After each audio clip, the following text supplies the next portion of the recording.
Hey guys, I'm Aaron, also known as YYR. Can you believe it?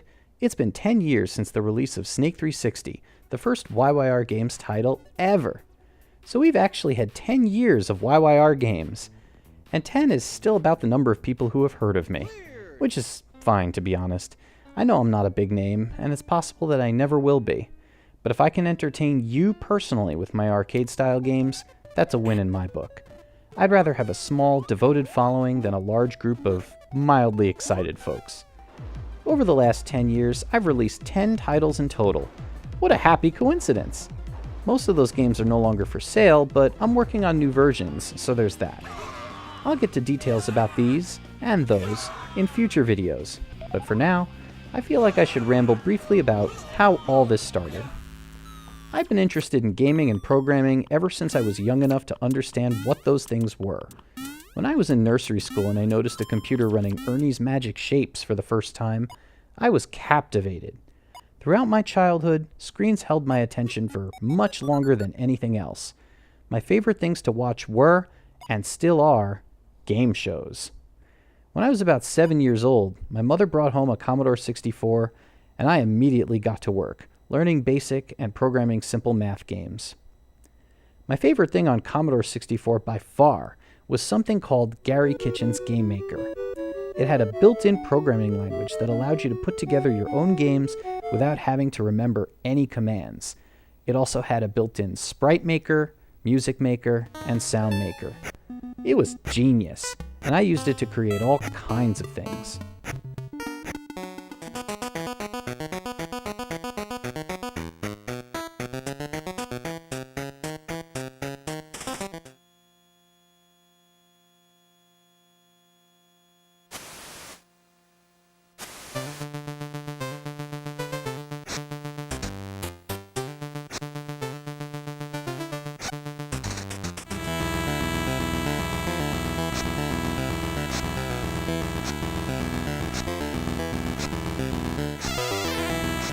When I was in high school, Mac gaming was really starting to take off.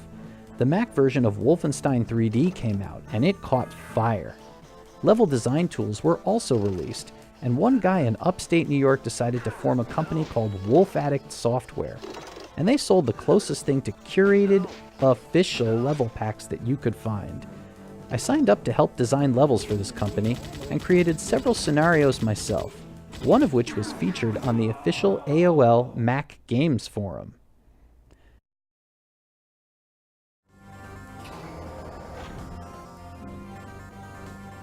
I attended the New York Public University at Binghamton, and while there, I was a member of CORE, which stands for Computers, Robotics, and Engineering. It was a part of something called Special Interest Housing at the time, which was basically living in a dorm with people who share your common interest. It was, and still is, a fantastic idea, and while there, we ran a public computer room called the Pseudopod in order to give back to the greater student community. After becoming its manager, I created games in QBasic and ran them in there during open hours.